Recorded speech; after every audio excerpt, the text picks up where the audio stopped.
we left off to talk about mass extinction.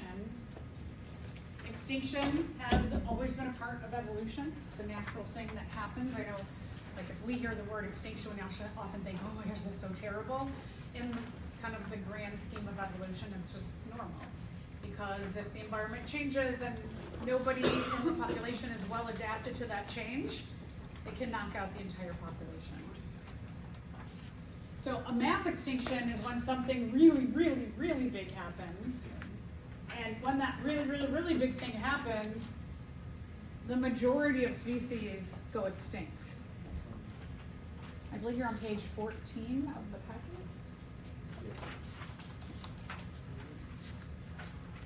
In the middle of page 14.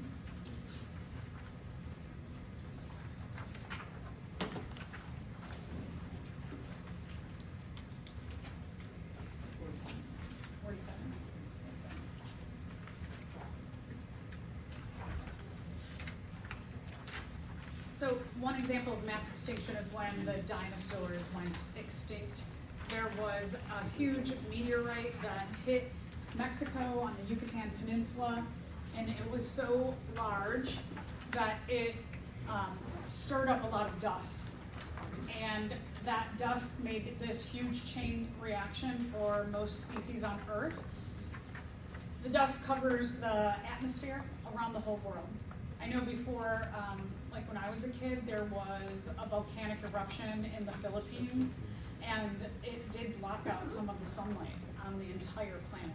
So sometimes you can have these large natural events that happen that have a huge impact. So this meteorite that hit the Earth stirs up this dust, and it's a very thick layer of dust. And what happens is that back in the dinosaur age, most plants were adapted to being very, very large, and most animals are large. The herbivores are animals that specifically eat plants. We might call them a vegetarian or a vegan in our own lingo. The plants, the large plants, start to die off because there's not enough UV light or sunlight to fuel the photosynthesis. So large plants, they start to die off. The herbivores, they start to die off. The herbivores are food for both carnivores and what we also call omnivores. So omnivores are animals like you and I mostly that eat a variety of plants and animals. So the omnivores are suffering because they don't have enough plant food, and now the herbivores are going extinct, so they don't have animal food either. And then the omnivores start to go extinct, and then the top predators, or what we call apex predators, or carnivores, because everything else is dying off, they start to go extinct. But small plants did survive. Small plants were not enough for the dinosaurs, but they were enough for the little tiny mammals. Remember little mammals that were hiding up in the trees mostly during the day when the dinosaurs were active during the day. So this mass extinction of the dinosaurs, these big creatures on the earth, allows for little tiny creatures to suddenly thrive. And in that thriving, you have a phenomenon. Oh, sorry, we're not there yet. So this happened about 65 million years ago.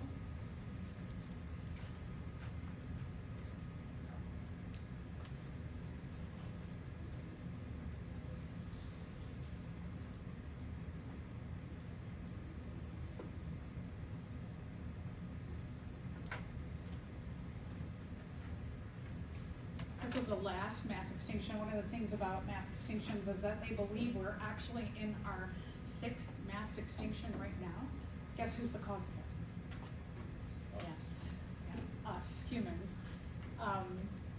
So we are believed to be having an impact very similar to this meteorite that crashed.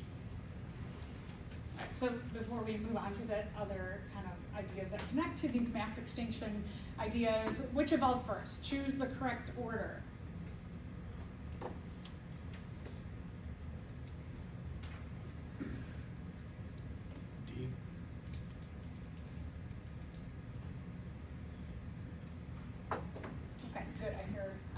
D, that sounds like a good one. Let's just take a look. One of the things that I would do, like when I took a look at this, I was like, okay, let me see what the first thing is.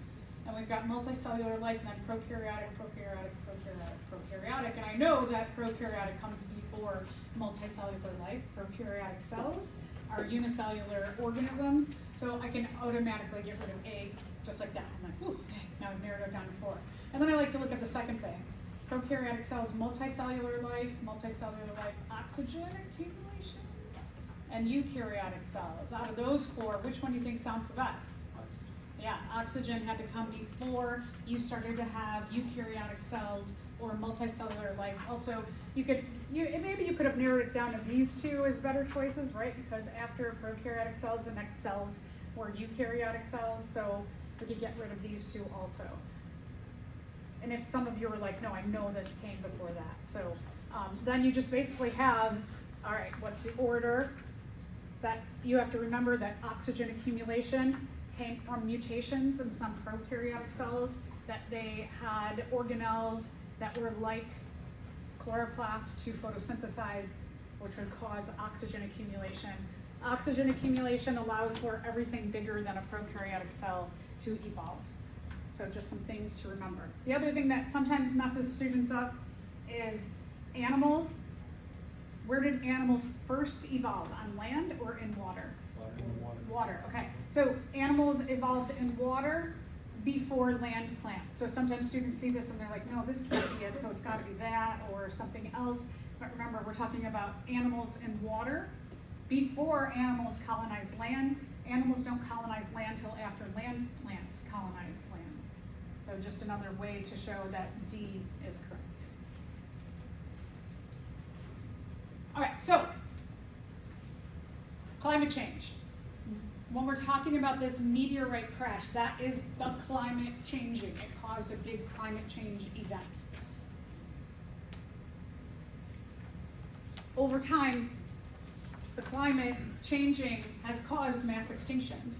It could have been, like I mentioned, that volcanic eruption in the Philippines had a big event on the Earth for a couple of years. There was less sunlight filtering onto the Earth, so it could be just some natural things that happen to cause other mass extinctions.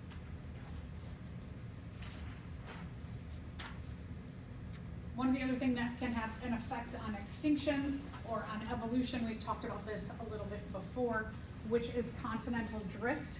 You can see here, if we go from oldest A, then you had B, then you had C, and then you had D, that you can see the continents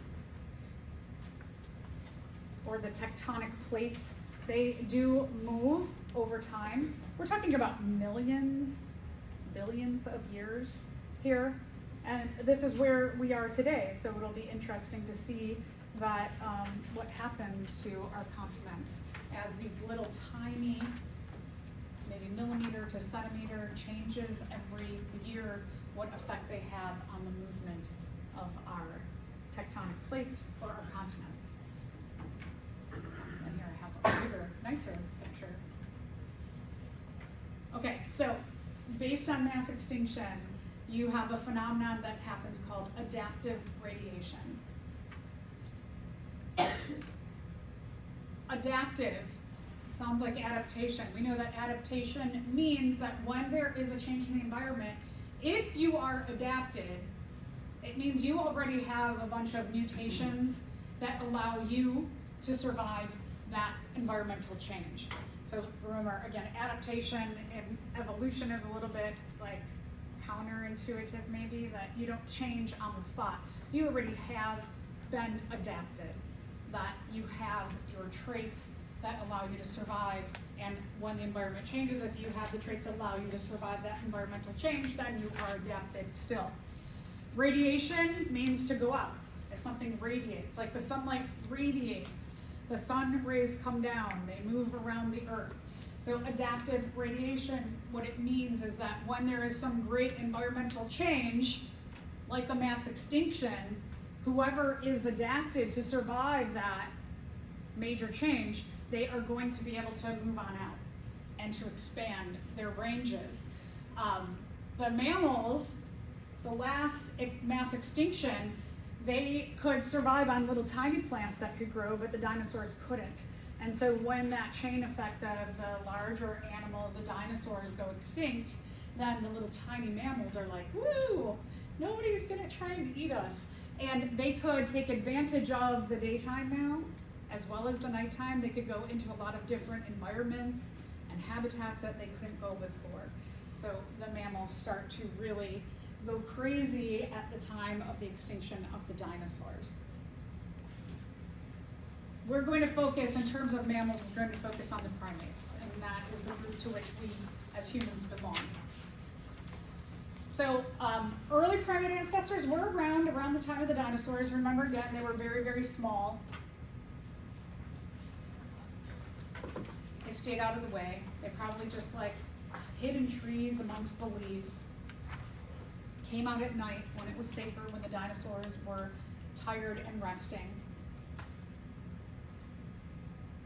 And what we see as the characteristics that they had then, we as humans, even some of those characteristics, we retain those characteristics today. So let's talk about these characteristics, some of which we still retain and we utilize. Eventually, these characteristics that our ancient primate ancestors have allow us to be what we call a modern human. And we'll talk about some of the key things, but we'll go through a bunch of different traits. Okay, so what is grasping hands? Our ancient ancestors used them for climbing. They were hiding up in the trees. Wouldn't really do that, right? I mean, maybe as a kid, some of you climb trees, but you are doing some of the behaviors that were a benefit of our ancient ancestors climbing trees. And one is you are holding a pen or a stylus right now.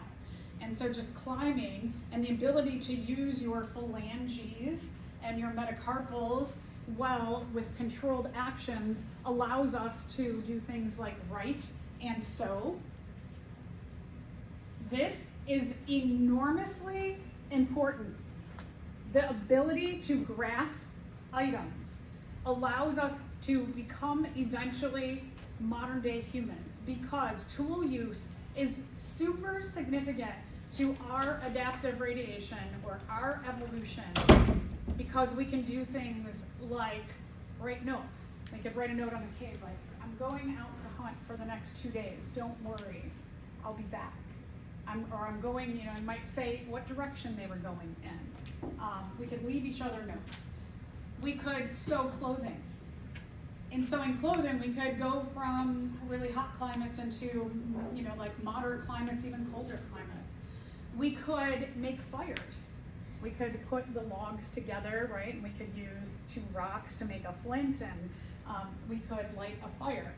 Fire also allows us to go into moderate to colder climates. And fire, and this is one of the things about tool use and making fire, one of the things they believe that really allowed for the expansion of human brains was our ability to use tools and fire to cook. And the ability to cook allowed us to eat a wider variety of energy and nutrients, which they believe supported the mutations of the cognition of our brain. That without that, because other animals don't use fire to cook, they just eat raw meat. And so our ability to get nutrients in different ways through fire was hugely significant. Also, just in thinking about some fruits, for example, like tomatoes. A fresh tomato offers you certain kinds of nutrients, but if you cook that tomato, it gives you different nutrients. And so you can actually get a wider range of nutrients out of your food by eating raw and cooking. So kind of like an interesting thing. There's like really interesting books about the use of fire and food with our evolution.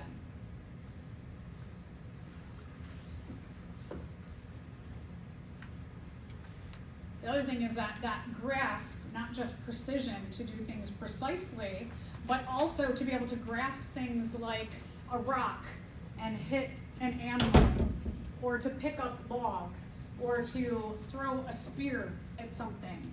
That we also have power grip.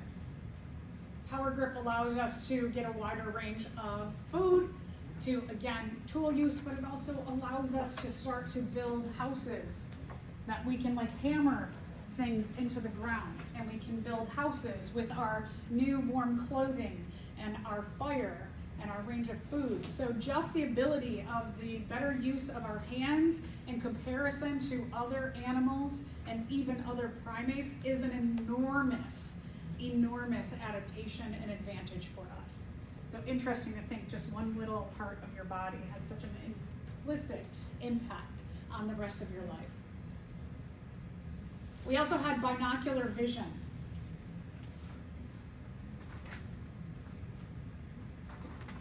So if you put your finger out or your pen out and you close your one eye and then you close the other eye, does it look like your finger moves back and forth a little bit? Right? But by using both eyes, you know exactly where that finger exists. So with one eye, things look like they're a little one way, and the other eye, they look like they're just a little bit the other way. Having binocular vision and stereoscopic binocular vision allows the overlapping of the range of vision to give us very precise locations to which things exist in our world. As tree dwellers and who might have climbed trees but also jumped from tree to tree or swung from tree to tree, it's kind of important if you're jumping from one tree branch to another tree's tree branch to know exactly where that tree branch exists, right? So that you land on it and you don't land a little off center and then fall off and die. So that had a huge advantage for us in ancient times, but now it also allows us to know exactly where things exist, like fire, for example. It'd be really good to know exactly where fire exists so you don't burn yourself. Another part of our vision is that we also had mutations for color vision, and color vision allows us to notice like a mango when it is green, it's not real good, it's not super nutritious yet, but as it ripens, it becomes a lot more nutritious, but then it turns back to green and moldy. And so it's good to know that the more colorful a mango is, the more nutritious it is. And to know when it's moldy or has bacteria growing on it, that could kill you. So it's good to be able to see those differences as well.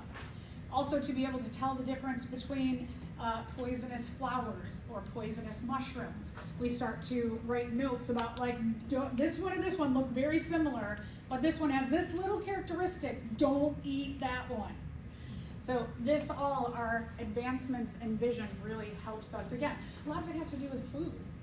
It's kind of interesting that our food choices really allow for things like this, which have a huge impact on the way we live our lives as modern humans, is that our brains, as we evolved, our brain size got bigger.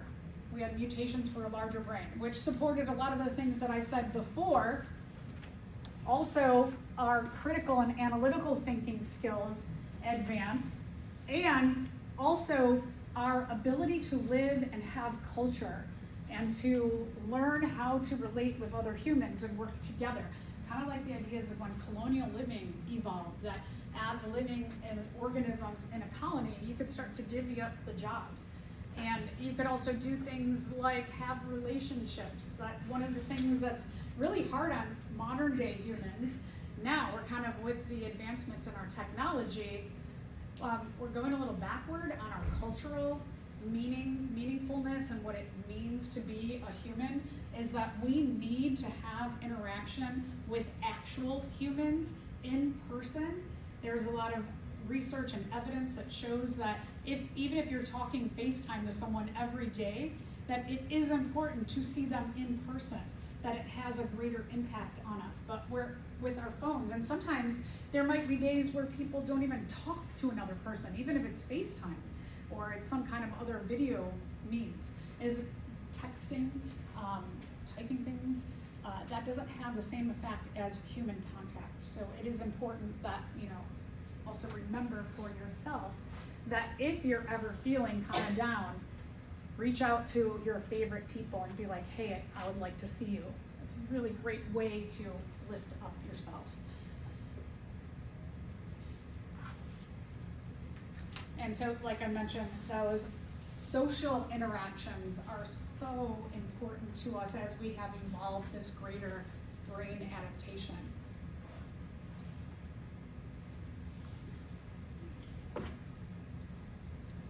other primates, they do have cultural systems. They enact them a little bit differently. I'm pretty glad we don't do this. It's called grooming.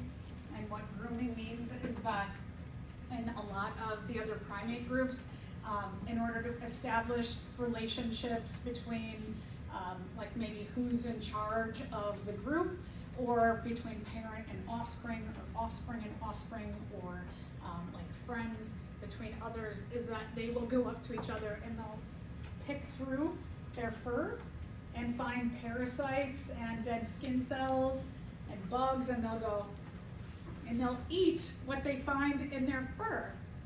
Imagine you go up to your, parent when you get home, or you go up to a friend today, you're in between classes, and instead of saying hi, you just start picking through their hair to try and find something living in there.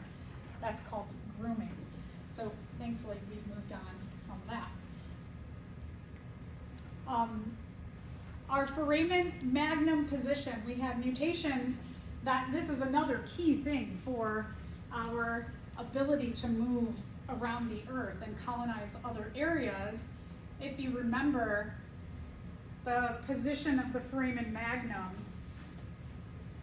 the insertion of the spine into the skull, that circle there, with humans, our foramen magnum is under or beneath. And what that allows us is to have a posture that instead of being like this or stooped, we can stand upright. It allows us to be comfortable standing upright. And doing so with our foramen magnum this way, inserting into our skull, we become bigger. And we'll talk about how that leads to the comfortable ability to walk on 2 feet instead of using the assistance of our forearms to walk. And we'll talk about what that means in a second. With the primates, theirs is on an angle. Their foramen magnum insertion is angular, and so their comfortable posture is like this. So we will talk. What this allows us, the insertion angle of the foramen magnum being at about 90 degrees, it allows us to be bipedal. It leads to bipedalism. Bi means 2, pedal means feet, and so when we're talking about being bipedal, it means we walk on 2 feet instead of 4. Now, you've probably seen other primates, like you go to the zoo and you see like a gorilla and they like run for a minute, but don't they look silly? Like running around on 2 feet, right? That's just not comfortable. But then you'll also see them doing this, and it looks more natural for them. So all the primates can be bipedal, but we're the ones, because of the insertion of our foramen magnum underneath this, is our comfortable posture. So let's talk about all of the advantages. And you can see again, the insertion, how it really has a huge effect on our posture and the way that we walk. All right, so 1, if you don't have to use your hands to support your walking position, you don't have to use your forearms, you have them free. So like my coffee today, if I have to bring my coffee, I gotta figure out, like, should I put it like that? And then where am I gonna put my coffee cup if I have to use these for supportive walking? Or do I have to like switch every time when I'm walking, right? So we have free hands, and having free hands while walking, that's huge, right? If you couldn't use your front arms, like today I had a whole bunch of things I had to carry from the car, and I was like, okay, I need to put this in a bag and put that in a bag, and then I can carry these 2 things, but I still had to carry 2 things. So it made it a lot easier. Free hands allow us also to manipulate tools while we're walking, so that you could throw a spear while you're walking, or you could tend to the fire while you're standing over the fire. And so it allows us, with that tool use that I said, tool use leads to other amazing abilities with our hands. It allowed us to reach higher into the trees, and so that we could forage better, we could grab things higher, we could build things higher. We could see further. So if you're kind of stooped over, Now, if you're standing upright, you could see further around. You could see, are there predators? Is there food out there? Is weather coming? You could see what's going on further in your environment. And it's a lot easier to walk on 2 than walk on 4. If I had 2 of you race and one had to use all 4 limbs to run down the hallway like a bear, and the other person could just use their 2 legs and run, who's gonna win?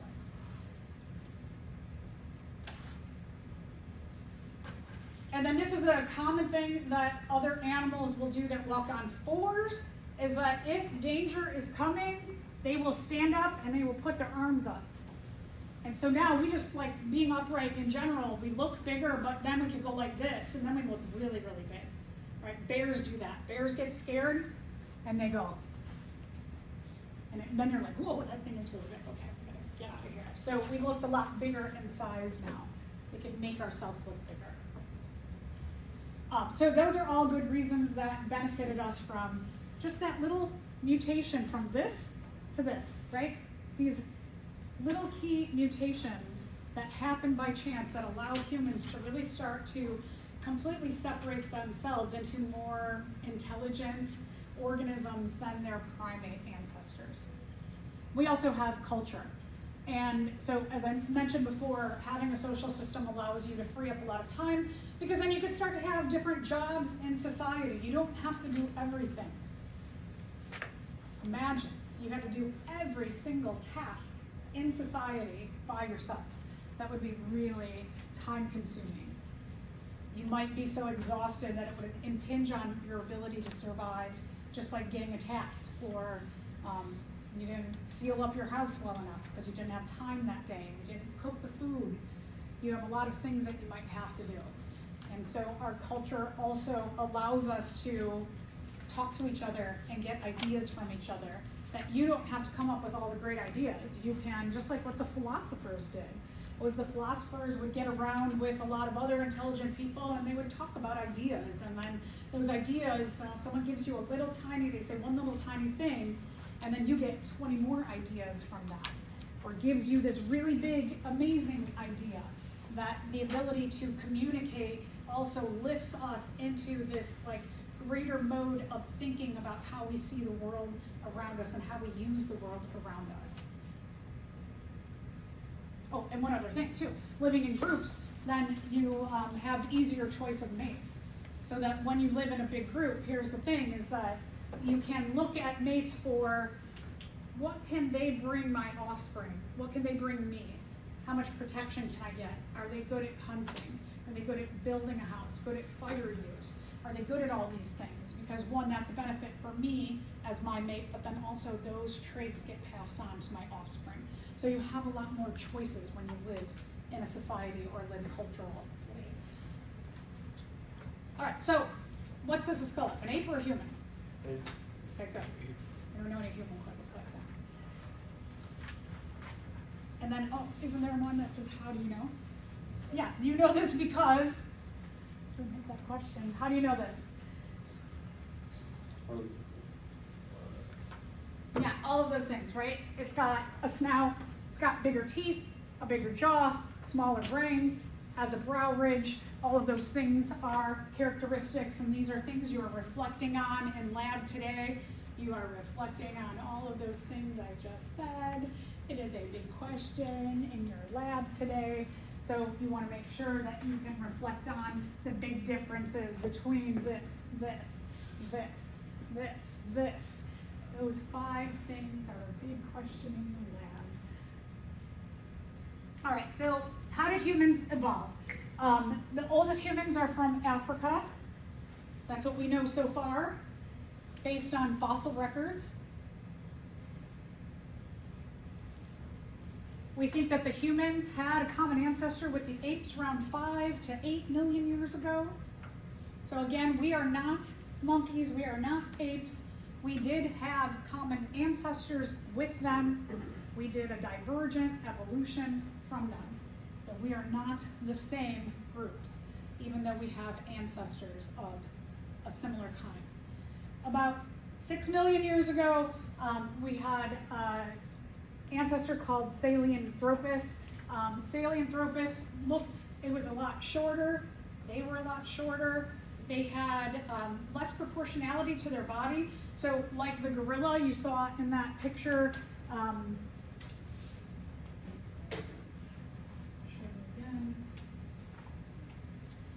that if we take a look at the human and the gorilla, one of the things about humans is that our legs and arms and our torso are proportionate so that you have like a similar ratio between all three of those things.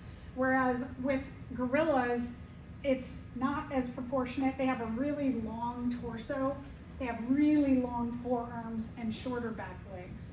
So we see this kind of movement from the legs getting longer over time from our other primate ancestors. Legs are getting longer, forearms are getting shorter, and our torso is getting shorter.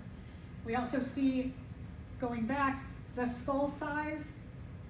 Skull size is relatively similar in size, but when we take a look at our primate ancestors, the real estate or the amount of space the jaw takes up is it takes up more than the brain cavity, whereas us modern humans, our jaw size takes up a lot less real estate than our brain. So all of those changes, we see these sweeping changes over, and we're talking millions of years again, going from Sahelanthropus was a lot more like this, shorter, hairier, had a lot more fur, had more of a snout type face, brow ridge, smaller brain, and then eventually we go millions of years later to mutations that allow us to adapt to look like this.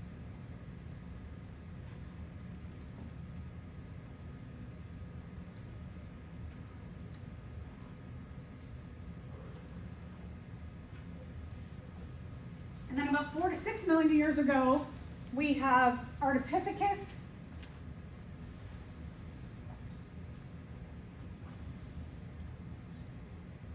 We're not sure how Ardipithecus fits in yet. There's not like a full fossil record for them. We don't even have a full skeleton yet. So they're still trying to figure out how did they fit into this like history of human life.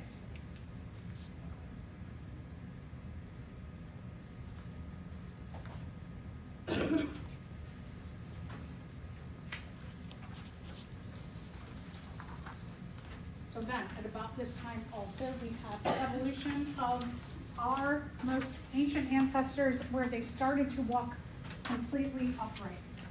And so the earliest hominins, or our direct human ancestors, were about the tail end of when Ardipithecus was around.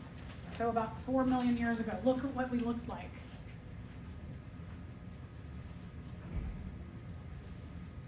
This is the genus Australopithecus. Australopithecus is one of our direct ancestors. However, they are not in the Homo genus. So there were enough adaptations or mutations and changes from Ardipithecus until we get to the Homo genus that we belong with. Again, you can notice, like, look at the head. You do see a big jaw, but you do see that brain size, the cavity is getting bigger. You can see the tool use. Australopithecus, you want to make note of this, is our first upright human ancestor. They're the first mutation where the foramen magnum is beneath the skull.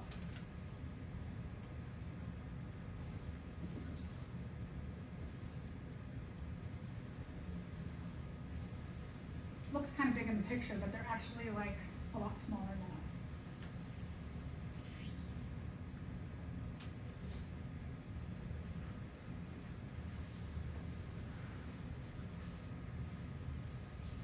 So first group to go bipedal or have the foramen magnum underneath their skull. Remember, you're bipedal when your foramen magnum is under or beneath your skull. And being under allows you those free hands and to be upright and not use your forelimbs for assistance in walking. They were little, so they probably weren't like great hunters. They were probably omnivores. They're probably still relying a lot on fruits and vegetables and nuts and grains and seeds. Hunting wise, they probably hunted some like smaller animals, but also waited for a lion to take down a zebra. And then once the lions were done with the zebra, they probably went and scavenged some of the meat. So they were probably still like a little bit of scavengers in a way. They took advantage, but they had the cognition or the intelligence to go like, okay, we can watch those lions over there and kind of hide out until they're done and they go away and sleeping, and then we can go get the rest of it, right? They could think through that process. Eventually, the Australopithecus genus dies out. But again, remember, so Australopithecus afarensis, I'll show you at the end, our direct ancestry, they were our first bipedal or upright ancestor. All right, so let's talk about the Homo genus. So remember, we see this a lot, right? Homologous, we use homologous in a variety of ways in evolution and in genetics. Remember that this means same or similar. And so they thought like, well, these humans are kind of similar to the old ones, but they did this whole other thing that is different from the rest of the primates. Around 2.5 million years ago, they think that there was a common ancestor with Australopithecus to give rise to the Homo genus. So 2.5 million years ago, really, our genus starts to evolve. Think about that clock, 4 billion years, and us, humans, were just like seconds on that clock, 2.5 million years ago. One of the earliest of the Homo genus was Homo habilis. They call Homo habilis the handyman because they found a lot of tools around the skeletons. And so they're like, oh, this one must have been really good at using tools.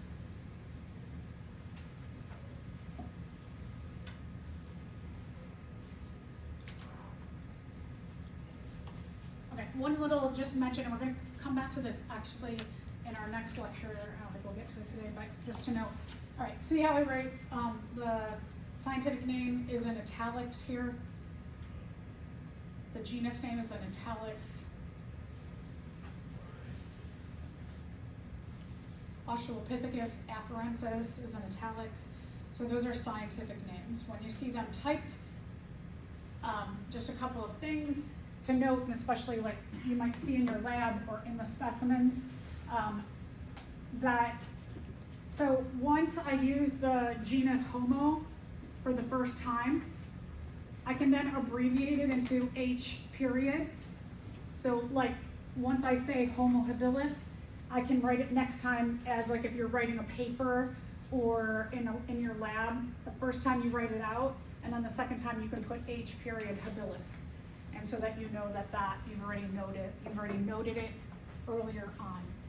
So when you see these like H period or A period or whatever period, it means this has been referenced already, the scientific name. In general, scientific names, when typing, they are italicized. That's a universal thing. If you were handwriting, let's say you're out in the field and you're taking notes on what you see, you would underline a scientific name. You also notice, hopefully, that when we're talking about the scientific name, like Homo habilis, this is the genus name and this is the species name. The genus name is always capitalized and the species name is not. So just a couple things to point out that might help you in like what you see in lab and you're like, what does this mean? That's what it means. Okay, so one of the things that when we move from Australopithecus to the Homo genus, we see that the body and the brain are getting larger, so we're getting taller, our brain's getting bigger, our legs are getting longer, our arms are getting shorter, our torso of our body is getting shorter, head size bigger. And so we do see some changes between the Australopithecus and those in the Homo genus. Another member of the Homo genus is Homo ergaster. They also had a common ancestor with Australopithecus about 2 million years ago.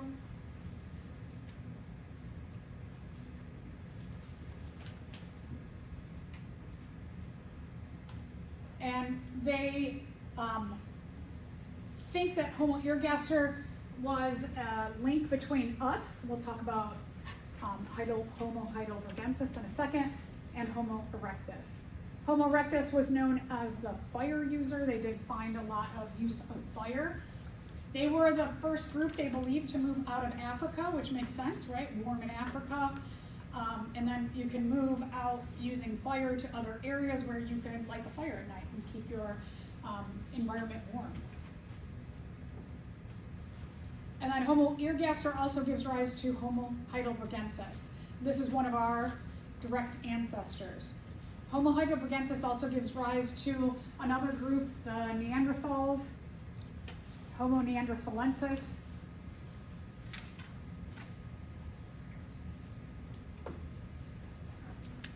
I read an article the other day that said that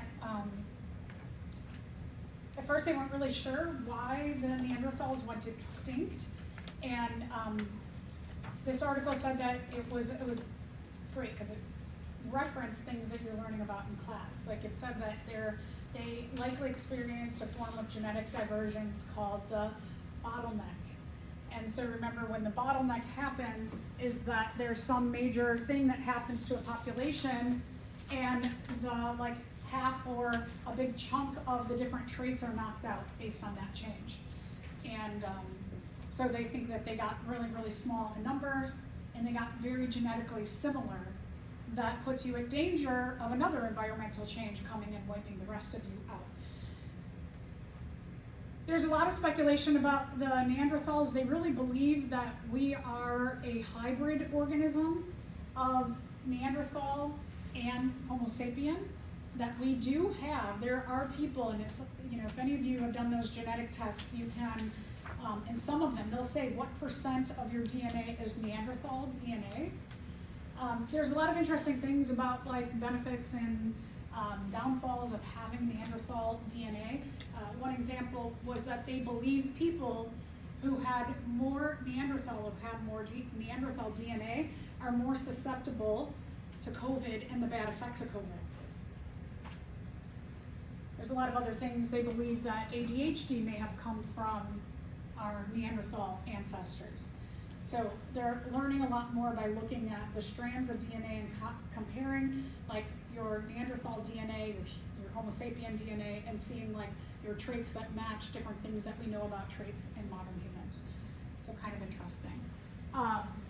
Why they went extinct still, who knows? It could have been, like in the article, they're like, what if it was something like a COVID type virus that knocks them out?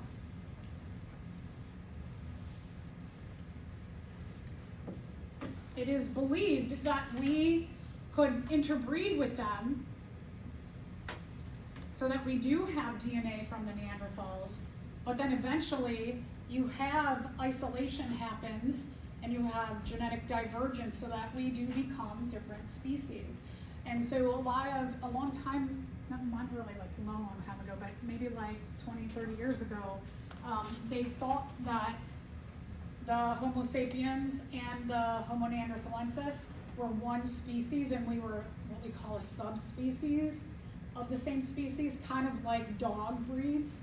You know how like dogs are all like one species, and then there are different breeds or subspecies of that main species. And so they thought that we were like a subspecies of the same species, but now they have evidence to show that we did become different species. So sometimes the skull's in there.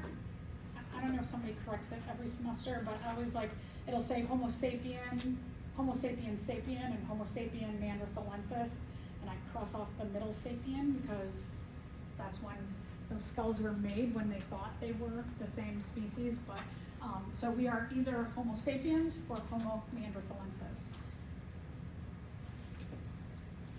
All right, so just a few things about the Neanderthals. Neanderthals weren't, like, if you go back 40 some years ago, there was like this cartoon called Captain Caveman. You can find it, I'm sure, on YouTube and stuff.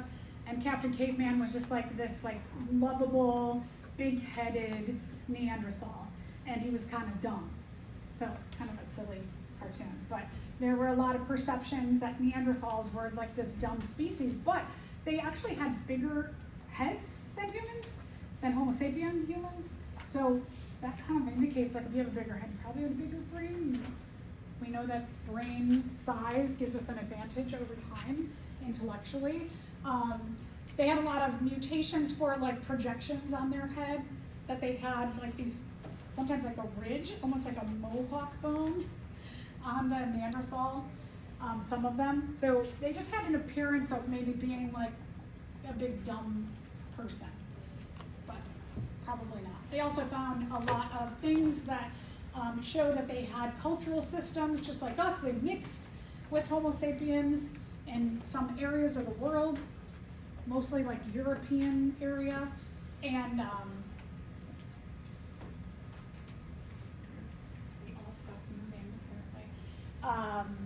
and then there is a lot of evidence to show an overlap or similarity in a lot of DNA, but to only the extent that they do find that we are different species.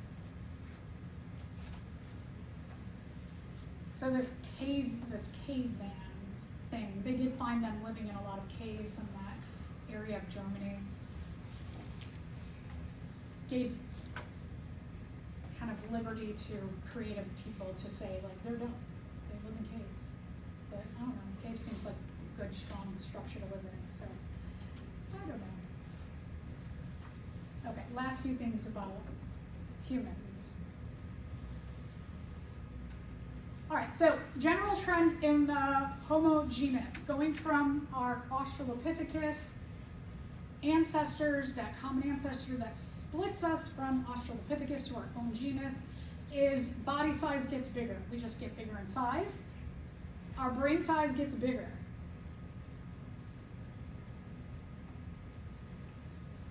We start to use tools. The way we live becomes a lot more complex. We use our brains. We have critical, analytical thinking. And we become more proportionate. So our arms become shorter, our legs become longer, our torso becomes a little shorter, and then we walk upright. So we see this throughout the Homo genus. All right, which group evolved first to last?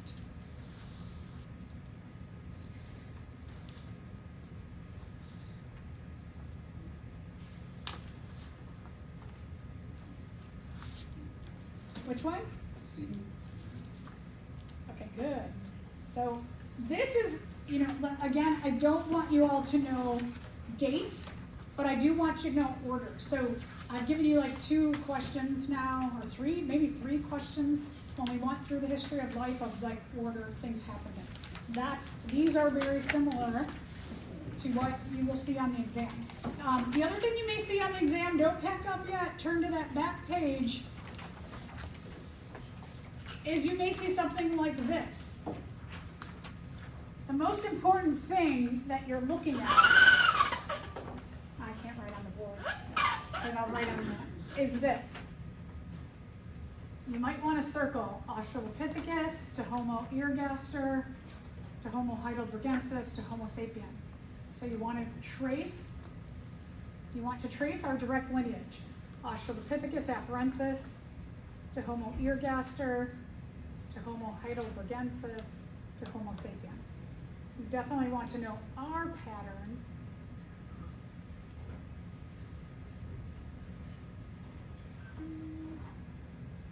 Got that? The other thing that I want you to recognize on here is who was around when. So they've got some bones of these ancestors. They're not sure how they fit here. But, like maybe in 10 years, we'll have a lot more information that connects them onto here. We don't know for right now. But you do see, like, if I said, when did Sahelanthropus evolve, you want to look down and go about 6 million years ago.